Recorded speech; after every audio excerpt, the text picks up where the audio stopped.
You hear us? Yeah, so sorry. Do you hear me now? Yeah, I hear you. Just introduce yourself, my dude. Ah, okay. I'm Sir Twist. I'm the second in command for RN9 and was in the last two matches the platoon lead for KGL. Sweet. I think you're both dialed in. So my first question is tonight's results. Are you pleased about it? Definitely. It was a great match, a good game. I want to thank 68 for that as well. Our guys played wonderful. I'm happy with the results. Yeah, I Sweet. cannot add anything to that. It was a very nice match. It was. It was really entertaining. I've got to say, it's probably one of the most entertaining matches I've cast so far in this tournament. It wasn't the longest, but both teams really did put on the show. I'll move on to the next question then. Can you talk about the strategies you guys employed tonight? Well, Sir Twist commanded this time, so I'm gonna give him the honors. Yeah, thank you. Yeah, I think Doris already told last week that there's some key locations on the map, and we tried to hold the key locations at the beginning of the game. That worked How's that chat? Is that well, audio not good? very well, but good enough. And as soon as we got pushed back onto the point, we tried to start to rotate squads from positions that are currently not under attack to basically close the gaps in our defense. Yeah, you spoke about those positions, and we spoke about that pre-stream. Some key positions on this map that really do stand out. Going to your tanks tonight, can you tell us what tanks quickly you had in your deck? Because it seemed like you probably got the best tank deck possible. Yeah, the tank deck tonight was pretty good. We had the King Tiger, and I have to lie, I don't know what the second heavy tank was. It was a tiger. Tiger. Yeah, oh, Tiger, okay. Followed by some Panzer IVs and Panzer IIIs. And I have to say, for the circumstances, that 6GA has very good tankers. They did a good job today. They tried to hold the plateau in the source at the beginning, and after we got pushed back on that end, they started to play still in a pack together, but a little bit more mobile, and they were also able to destroy a couple of enemy vehicles. So I'm very happy with the result. Yeah, both tanks from both teams, I think, had a very even playing field tonight. They both seemed to be back and forth. Going to the infantry aspect then. So you mentioned briefly like your infantry were holding key positions, and we saw that really you only, for the most time, for the most of the match, you only really had two guys on Hill 121 itself. How were your infantry groups structured for defense? What was their plan? The core plan was to survive and hold the key points.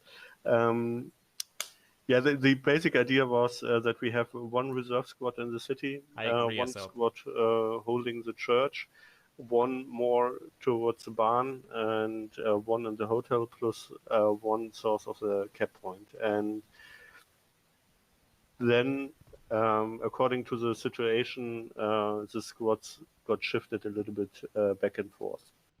And I think you see it on the stream a lot. At the beginning, or you saw it on the stream, in the beginning we had more squads pushing towards the barn, and once the barn fell and we got a lot of pressure from the west, southwest, we started to shift players over to the point to assist the point. Yeah, we saw that on the stream quite a bit. We saw, I think it was IR9 squads in the north. They were rotating quite often, especially towards the end when there was a big infantry push coming in on cap. Since all your guys kind of moved away from their positions and rapidly descended on the cap to push out 6GA. And it's something we've seen in the tournament going further and further into it. Teams on defense, they don't sit back and just wait for the attackers to come on them anymore. They actively go out and hunt down the attackers. Is that something that's part of your key game plan to be an offensive defense force, or is that something over the course of this tournament you found more and more effective? I would say that is something we grew more accustomed to over the tournament. You need a certain degree of team play to be able to pull this off. And especially in the last two games, you saw that KGL grew to a team and was less and lesser three different clans playing the same side on a server. And from that point on, you are able to perform tactics that are a little bit more taxing on the single squad lead than simple defend your house and hold the house at all costs. Yeah, exactly. Going to you, Prime, you've been a bit quiet at the moment. What was your job tonight and your squad's job tonight? Our squad was mainly to defend the church, and due to we were mainly the squad who defended the north, northeast, and east, we as a squad made a little plan of that we would defend the church, and every time we got engaged, that I became a sapper and Seam became my squad leader, I would move around and they would tell me where the enemies were coming from, and then eventually you can locate where their fob is or something like that, and in that way I destroyed 3 fobs. So that's why you don't have static defense anymore these days, because if you don't destroy the fob, they keep coming from that direction and eventually they will break through, because you have your hard spawn and they know where you spawn but you don't know where they spawn. Yeah, that's something we saw you guys do. I saw you at one point, you located their mortar team and you took them out. And I think earlier on in the game, a guy from IR9 did the same. He located the commander and the mortar team from 68 and took them out. And it's proven very effective. And it's something that we're seeing more and more teams adapt now, being this adaptive rapid response defenders. They don't just sit back and wait for it. Throughout the game, we saw 6GA try different tactics. They tried approaching from the west, the north, the east. At one point, they did a big push coming in from the east. And you said, Dorius, that was kind of where your squad was defending the church. What was communication like when you saw that big infantry wave coming in from the east? We can see it on stream now, actually. In our squad, it was pretty good communication of where enemies were seen. We had our MG gunner, Private Matt, inside the church tower, and he did a lot of kills on 300 meters away even.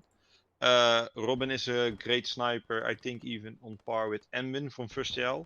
So those two guys are also squad players and can hold a flank on their own even.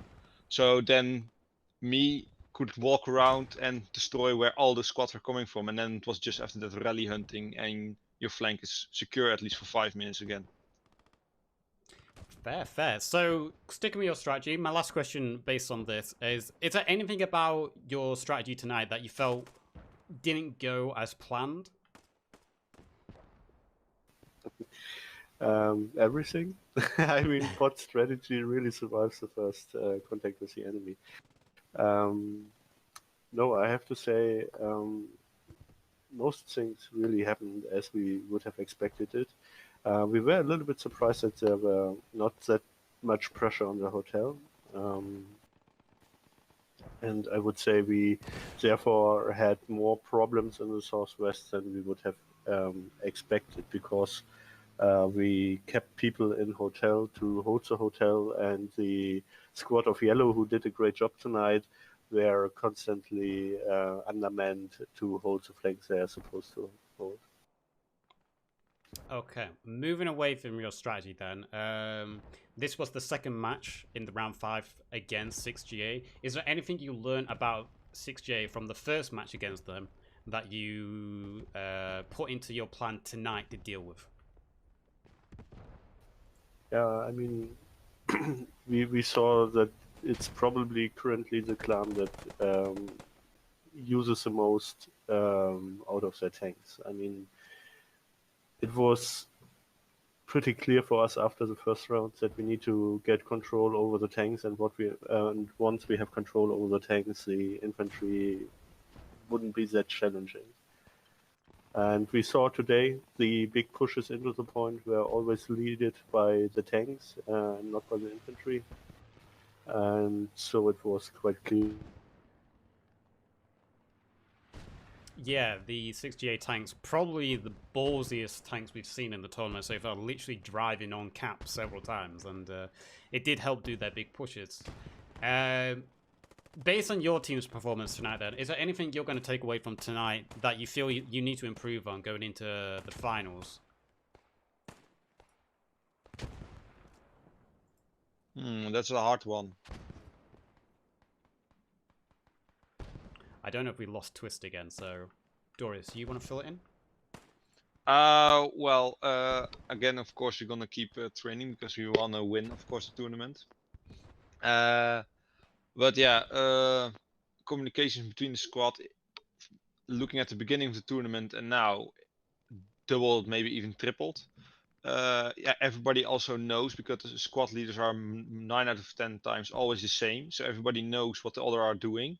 Yeah, didn't have that at the beginning, so we're gonna keep growing in that and eventually gonna win the tournament. Fair, fair. Oh, Twist, you're back. You want to add to that, sorry? Yeah, I can just say those is absolutely right. We need more training so that the three clans become more and more one team. Fair, fair. Going forward then, on to my next question. Is there any standouts from this match that you would say went above and beyond and maybe earn MVP? I would go with Yellow today and his squad entirely because they were constantly pressured by bigger numbers and still were able to hold the flank. So heads up to that. Fair, fair. Dorius, do you have anyone you would nominate as well? Last time I went for Robin, so this time I'm going for Private Matt. With his MG, he pinned a lot of guys when they were coming from the east, and sometimes it made it possible for our squad to get into better defensive positions. So my call go out for Private Matt. Fair enough, fair enough. So, I think it's confirmed that you guys are going to be into the semi-finals. Is there any map that you would like to see in the semi-finals or finals that you feel you're particularly strong on? Well, at least not best. Yeah, I would also go the other direction and say as long as it's not a chapter 2 or 3 map, I'm happy. Fair enough, fair enough. I'm going to see if there's any questions in chat now. So while I see if there's any questions from viewers, do you want to add anything at the end here towards 6GA or just anything you'd like to add yourselves? Chat, do I you want have any to thank questions? 68 for the great games and communication we had with them, also between the matches. And no, I have not seen your dad in the match. And looking forward to the semi-finals. Fair enough, Yeah. fair enough. Yeah, same here. Thank you to 6GA for the 2 matches. It was a great pleasure to play with him. And I hope we see us either further down. They still have the possibility to also go in the next phase. And if not, I hope we see each other at the next tournament. Okay, okay. There's just one question is, why does Dorius hate mortars? I don't. I want to play with them, but I don't want to share them. I like them as toys, my own toys. Okay, another question is, did you use logistics to reinforce? I guess that's one thing we did miss out. What did your logistics do tonight? Sneaky Dorius with the MP5. Yeah, good question. No, they built repair cranes mostly, so that our tanks have places where they can repair pretty fast, and then they try to bring ammo crates to the front line. But I think the one time they really tried it, they ended up in front of a Churchill. A little bit unlucky. And they also try to build an flag 88, 36, sorry, the flag 36 at south of hotel, but that got spotted pretty early on and destroyed. Fair enough. One final question from me is, towards the end of the game, a P4 ended up upside down in a trench. Can you explain how that happened? Ask him who the best. Yeah, I would say our tank rollers were a little bit unlucky tonight and flipped over as they were driving down the trench line, basically. I just saw it on the stream. I mean, it's one of the strange things that happen in Scriptum from time to time. We are quite happy that the tank didn't flew over the map, or I don't know what else happens, and that it just stuck there. We saw one 60A scout car fly over the map at one point. Yeah, that happened when I played against them as well. I'm starting to think that's less of a bug and maybe more of a flying hack they're using. Yeah. That's Air Force, the Air Force of 68. Yeah. The secret weapon. Yeah, I'll go with that. Well, guys, I appreciate you joining me for this interview, man. And congratulations on going to the finals. All the best of luck, especially against those French teams. They're proving to be incredibly strong. And yeah, thank you for joining me. Thank you for having us. Have a nice evening. Thank you. Have a nice evening. You too, guys. Bye, bye, bye, bye, bye. Bye. Right, boys. That was Dorius and Sir Twist from Ion 9 and WFT making up some of the teams of the King's German Legion. Big shout out to them and congratulations to them for getting through to the finals. The semi-finals, that is. Hello there, man. How's it going? I'm good. How are you? Living the dream, mate, as always. Okay, I'm just turning your audio up. Can you just introduce yourself? Yeah, my name's Second Lieutenant Reed from the 6th Guards Armoured. I was in charge of basically the full frontal assault section tonight, so we had a bit of a meat grinder of a game. It was good fun, yeah, that's about the shape of it. Fair enough. I ask it every week. You know it's coming. Based on tonight's results, are you happy? Well, if I'm being perfectly honest, no. Obviously, you want to come out with a win. And I think the parameters surrounding our possible victory were they were always going to make it difficult to achieve. And at the end of the day, I think we did well to do what we did. However, we were up against a tenacious foe, so it was always going to be a tough one. But you know, you always go into a game with the mindset that you're going to win and you're going to do as much damage as possible. And whilst the latter was true, the former wasn't, unfortunately. But that's just the way it goes. Fair enough, fair enough. So, can you talk about your strategy that you guys used tonight? Yeah, for sure.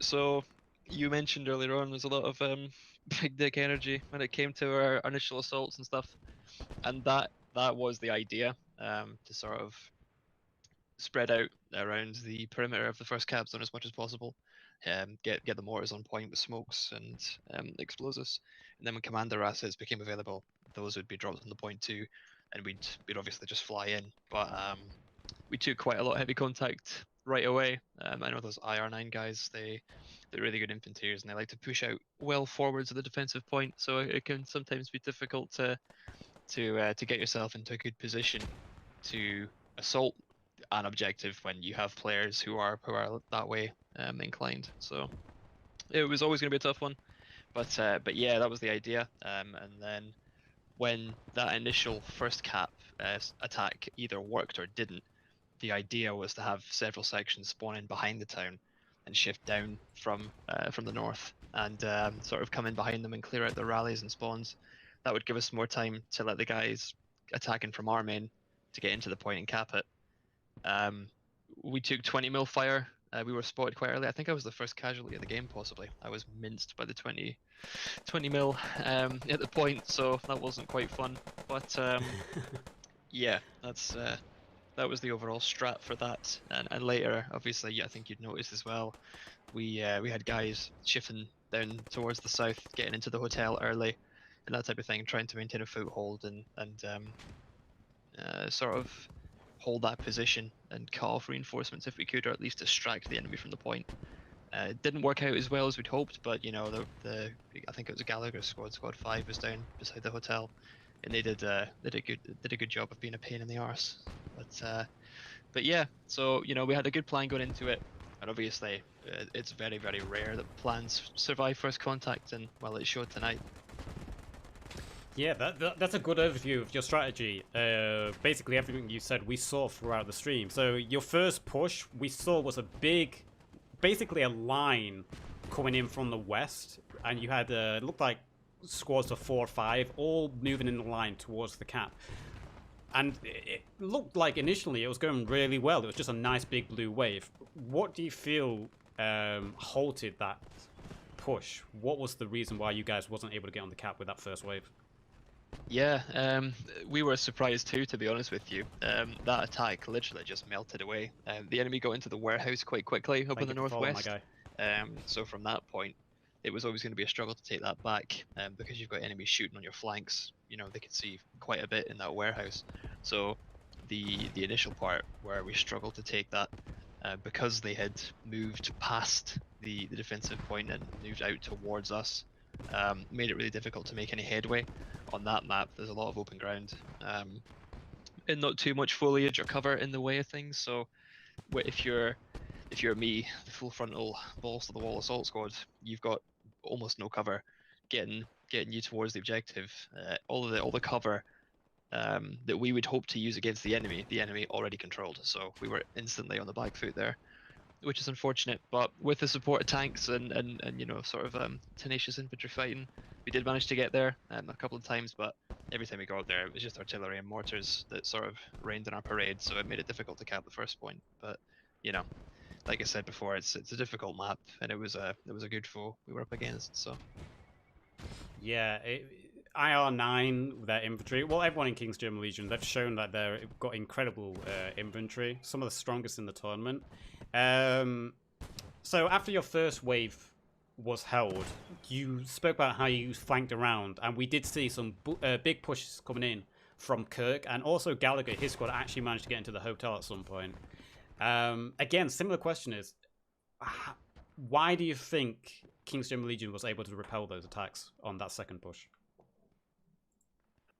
it's hard to say. I think we had a lack of security on our southern flank, and as a result Really, of Max? that, the Wow. enemy were obviously able to get in and around behind us to, one, attack the mortars right at the start of the game. You know, they were in a strong position right from the south. They just flanked right around us, got in behind, caused some damage behind the lines, took out an MSP and a couple of rally points quite early on. So once you lose something as pivotal as an MSP in those early stages of the game, that's a whole avenue of attack that you haven't got any longer if you haven't been, you know, smart and had the foresight to put down a rally, or if you were waiting to put down, you know, the best rally you could, for instance. That'd be quite the thing. So you know, when we lost that MSP, it was quite a moment of dismay, shall we say. But you know, like I say, we were focused on the cap. We sort of reorganized, got shifting towards different angles of attack and that type of thing. So, but definitely, like the reason those attacks broke down was just because the enemy was really good at sending one guy out just about everywhere and destroying the spawns that we had. Or his camps. Let's talk about your tanks now. This is probably the most balls to the walls tanks I've seen in the tournament so far. We saw them multiple times, not only just drive straight up on cap, but also just drive straight through the enemy lines. Was that a plan going into this, that your tanks would just be all out? Or was it, as the game progressed, you realized they need to get more and more into the action? Oh, yeah, we knew the tanks were going to have an aggressive strategy from the start, because when you've got such an aggressive infantry sort of operation to handle, the tanks need to be as aggressive to keep up and to keep the enemy off the point. So we always knew going into it that the tanks were going to be one of the biggest assets to us to ensure that we did take the cap. The tanks were the MVP today, in my opinion. They kept us in it. Otherwise, it would have just been an absolute meat grinder, or more so than it was anyway. But yeah, our tankers definitely did good work. Our tankers are top notch, if I'm being perfectly honest with you. So the aggressive strategy was always something they had in mind. And like I say, it enabled us to keep pushing on the point. Fair enough. We did see some incredible tank plays tonight, and they were up probably against the strongest German tank deck, where the Germans had the King Tiger, they had a Tiger, they had P4s, so they really were up against it. We saw about 20 minutes into the game that the Firefly and Churchill moved south to secure that power position in the south, that little hill. They managed to take out the King Tiger and the Tiger. Unfortunately, they went down themselves afterwards to local AT. What tanks did you have tonight? Can you maybe tell us what tank deck you had? Mate, I haven't got a fucking Scooby. I didn't really pay too much attention to it. I know we had a Stuart that was running loose behind the lines. We had a couple of Churchills, Shermans, just the usual fare. I honestly couldn't tell you what we had in the tanks. All I know is that with our tankers, irrespective of the deck they're dealt, they always maximize profit. Um, killing Top Arts, Tonk is what they Germans, do. French Ventors. So Okay. yeah, like you could give us the shittest deck in the game, and at the end of the day, you've got no choice but to make it work. And they did that. I mean, the Churchill, whoever was manning the Churchill at the start of the game, they knew the weakness of the tank against the King Tiger. I think they just went balls to the wall. They drove around the King Tiger and managed to one-shot it in the rear. So, yeah, your tank crews definitely know the weaknesses and the strengths of their tanks, and against the opponents as well. Going to your Logi tonight, I know you guys were fielding mortars. Can you just give us a little rundown of what your Logi were doing tonight? Yeah, Logi had it rough. I know throughout the game they were constantly hunted by the enemy logistics team, so they had it quite rough. So props to the enemy logistics team there. Our guys, the initial strat was to get some mortars down, get some rounds on the first point, start getting some smoke rounds in there too, and whilst doing that, the logistics squad leader, Hazeldown, he went round the enemy behind them. I don't know if you've seen the fob that he put down. It's quite ingenious. It's in one of the underground bunker-y type of things. So he threw that bad boy in there, and that was well protected the rest of the game. So that one fob, that one action, allowed us to open up another front of attack and sort of divert enemy from the point itself. So Logi had a good game, but it was a difficult game for them, but those guys give 110% every time they turn up. So you've got to give them credit, no matter how they perform. I know for a fact they put in, Christ, it must be at least 3, 4, 5 hours a week in planning time for events like this. So no, props to them. They had a difficult game, but they made the most of it, as we all did. Fair enough, fair enough. Yeah, they were against it, especially with people like Dorius on the other team who make it their job to go be an annoyance to fobs, mortars, and everything in between. So this is your second time going up against King's German Legion. Is there anything you learned from the last match against them that they were strong with, and you had a counter to? Infantry, mate. Yeah, infantry. They're strong infanteers. So you've got to adapt to that playstyle, especially with the IR9 boys, who are all over the shop. When it comes to getting in and around cap zones and pushing out and around them, it can be difficult to compete with. So we definitely try to adapt for that a little bit this game. But not to sound egotistical, but when it comes to enemy tankers, I don't think we worry too much, and not trying to say we're the best of the best, but we've got every confidence in our guys, and know they'll perform no matter what. So that's not something we really worry about. But when it comes to infantry play, like we appreciate we're not the best infanteers of the game, so we've got to adapt our tactics to people like IR9 and spread our guys out and that type of thing. Fair enough, fair enough. Yeah, the IR9 infantry are probably getting a reputation now being some of the best infantry play in this game. But you do have guys like Leblinski that we saw tonight. Again, he went on a couple of kill streaks on his own, doing some nice flick rotation headshots and stuff with his little grease gun. Yeah, monster. Yablonski is a top-notch bloke. He is. Is he a Russian Counter-Strike player? Because sometimes it feels like he is. He's just on top of things. The man has a sixth sense for enemy. Let's just say that much. The guy's ridiculous. I don't know how he does it. I'm jealous. Fair enough, fair enough. And yeah, you mentioned that your tanks aren't the best because I'm not part of 6GA, but you are some of the best tankers in the game. So, yeah. Well, don't stroke your own ego too hard. Your video displayed it all, mate. Sent you home packing in the first game of the tournament. So I was let down by a tank crew. That's all it was. Heard that before. Come on. Well, moving on to the next thing then. On your team's performance tonight, is there anything you realize that you need to adapt? You mentioned infantry, that you could work on infantry. Is there anything else that you want to practice on going into future matches? Honestly, no. I think if you look at our performances from the first ladder tournament, in comparison to now, we're essentially a different team. You know, we've put a lot of time and effort into trainings and that type of thing to adapt our guys to a more vanilla play style because, well, as I'm sure you know, we're more of a one life realism sort of orientated unit usually. So this entire process has been a growth process for the unit. You know, we've come really far, and we'll continue to do so. We'll continue to grow at the end of the day because, well, I can tell you, this tournament has been a really good thing for us. The thing is with like realism events and that type of thing, um, you know, sometimes you don't get to play as a complete section altogether and that type of thing. So this has been good to get the guys sort of bonded and gelled, to make them a really cohesive fighting force. Yeah, it's something that I've seen as a caster. You can definitely see how all the teams have learned the meta of the game and they've learned to adapt and improve upon things.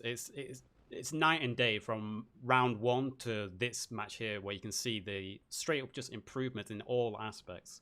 Moving on from that, then, I want your nominations from your side of who you'd put forward as an MVP. The armored section, just all the armored guys. They're the MVP in my eyes. They did the best job. They kept us in it for the longest amount of time. Not to detract from anyone else's efforts in the game, but definitely those guys deserve the MVP nomination, the sole MVP nomination. Fair enough, fair enough. Is there anything you want to personally add while I see if there's any questions from chat? Is there anything you want to just say? Chat, give me your questions. I think we've got a bit of a reflection on the tournament now. We've learned that Rusty 40 won, so we aren't in the finals of this anymore, which is unfortunate. You know, it was a really good game. We hope to progress to the semi-finals, but as far as I'm aware, certainly we're no longer in it. So in reflection of this fact,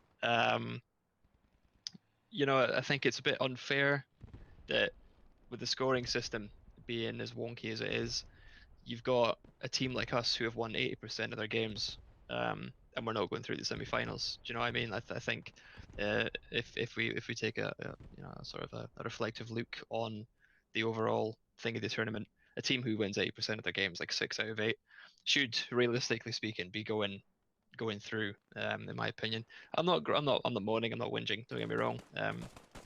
But I think it's sort of a feeling that we've all got. You know, I think we're not you know, hard done by or anything of that nature. I just think it's important to bring up in hindsight that we're not massive fans of the point system as it is at the minute. But when you're in it, you know, there's not much you can do. You can't ask to change it halfway through a tournament. So we've sat here, we got on with it. We racked up the best points we could. But yeah, if this was to take a similar point system based approach next year, I don't think we'd bother. I can understand that, and there's definitely a lot of people who have echoed those sentiments. Even myself, I'm like, I don't really like this point system because, as you mentioned, it works in some aspects, but in other aspects, it really doesn't work. I was talking pre-interviews. I prefer to see something like how the World Cup does it in the group stages, where you just get 3 points for winning, and then it's, you know, you play every team twice, and, you know, something simple that is not only easy for the teams to follow, but also viewers of this tournament, because it's so hard to explain the point system to people who aren't in the tournament. It's really difficult.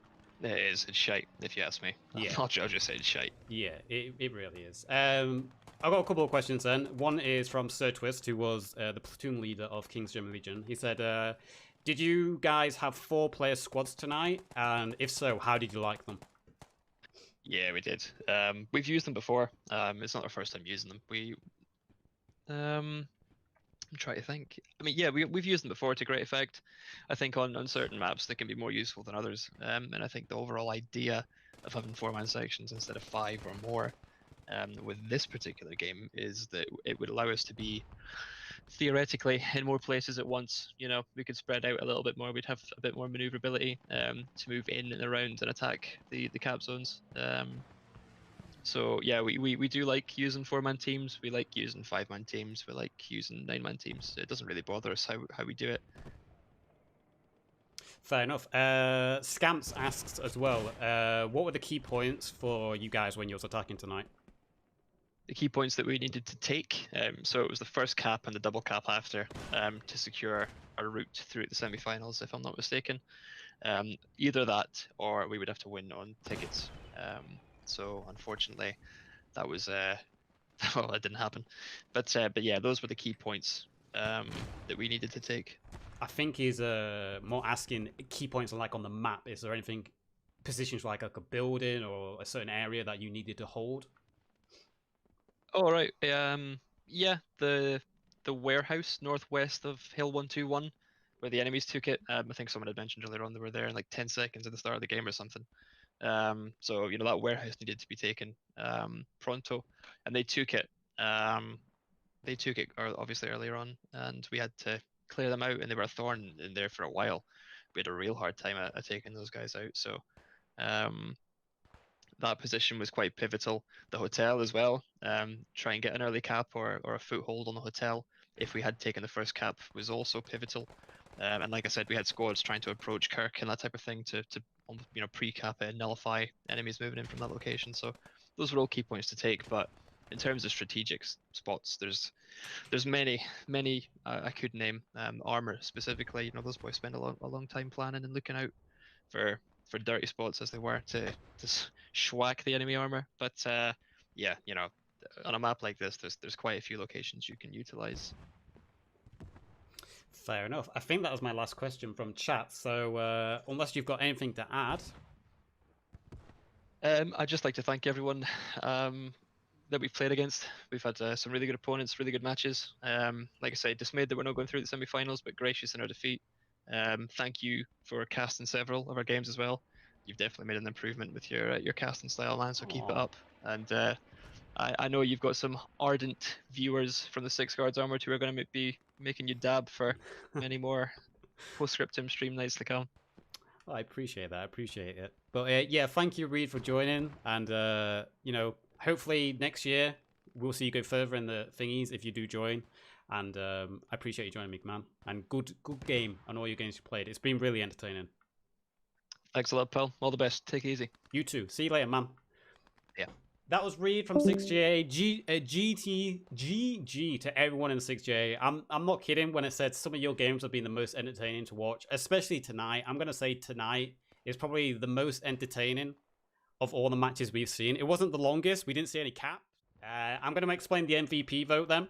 We've got all the tank crews from 6GA. They were nominated by pretty much everyone. And I've got to say, the tank crews from 6GA, it's hard to pinpoint a specific person in those crews because obviously the crews work as a close-knit unit. And all the tank crews did really good as 6GA. So it's going to be an overall thing for them. Yablinski for the 6GA. We saw him again go on some insane killing sprees. He continues to show probably one of the best infantry guys I've seen in the game. Then we've got Mr. Yellow, who was squad lead for first AL in the King's German Legion. He was nominated by a few people. He did a good job on the offensive front for the King's German Legion. And also Matt, who was the MG of the WFT guys. I don't know why it wouldn't let me do anything other than his name in the vote. But Matt was the WFT guy. He was the MG for their squads. He held out on the north and the east. So those are the votes. Get voting. Get voting. Yellow got us holding off the pressure from the south, asserting the cap, kept beating them back. Yep. I'm going to plug myself now as well. I said at the start of the match, and I'm going to say this again, for the people who watch on YouTube, 60% of you are not subscribed. Get subscribing. Not only that, but most of you don't come and watch the Twitch stream. When we're doing these casts, you miss out on all the content. You miss out on the pre-match talk, the post-match talk, where we go across the map, how things are. We talk about everything, all the dynamics of the match. If you're on YouTube, come over to Twitch. Twitch.tv/the Yazoo. Get here. Hang on, I said that wrong. Twitch.tv/the_Yazoo. Get in here. Come hang with us. Look, chat is live. I don't know if Carl is still giving out free subs for artwork as well. You can come, you can do some artwork, and you can get a free sub to the channel. Anyway, that's my plug to myself. Let's talk about the MVP. I'm going to have to agree. I'm going to have to give it to my personal vote. I'm giving it to the tank crews of 6GA. I've played against them, I've played with them, and I've watched them. And honestly, it's some of the most refreshing tank play I see. Not only in these matches, but also in public servers as well, when I play with them on public servers. Their tank crews know what they're doing. Tonight, we saw they probably rock the most aggressive tank crews, and they're the team that puts the most in their tanks as well. They put full squads in their tanks. They don't just do 2 mans per tank. They go deep on their tanks, which is good. And they know how to utilize them. But they also know when to just go to balls to the wall and send it. They don't just sit back, wait. They actively support their team and work with their team. So I've got to say, their tanks were on point tonight. That tank battle between the Churchill, the Firefly, the King Tiger, and the Tiger was amazing. It really was. That Churchill flanking to get behind the King Tiger so he could ammo rack it was really good. Really good. I think if the tanks wasn't broken, for example, Monroe and Moore in the Staghound, I think if the tank armor wasn't broken at the moment, I think Monroe and Moore would have also changed the game. They were able to flank behind those P4s. If we were still operating on the old armor system where the Staghounds were overpowered, I think they would have been able to take out those P4s and completely shifted the balance of power in this match. Hivren, thank you for the follow. Appreciate it. Welcome. Love you. And also, Gathers Buster, thank you for the follow as well. If I missed your name, thank you. I appreciate it. Thank you for the Primes tonight as well. Any Primers in chat? I appreciate it. I really do appreciate it. Thank you, guys. It looks like there's a minute left on the vote, so get your final votes in. For those who subbed, welcome. I appreciate it. Thank you for the support. It really does mean a lot. I do monthly sub goal streams where something special happens to give support back to you guys. And if you want, follow me on Twitch. Join my Discord to see when I'm going live. I do a lot of post-scriptum content. I'm now a post-scriptum partner. I play, I cast. I also want to host some events myself. So, yeah, get in here. Looks like the vote's about over. Before we get into the vote, Dolan, thank you for the follow. Oh my god. This is the first. This is the first time this has happened for the MVP vote. So we've got a joint winner. Mr. Yellow, squad leader of 1st AL, part of King's German Legion. 35% of the votes. Joint with Matt, the MG from WFT, who held the church, with 35%. Joint first place.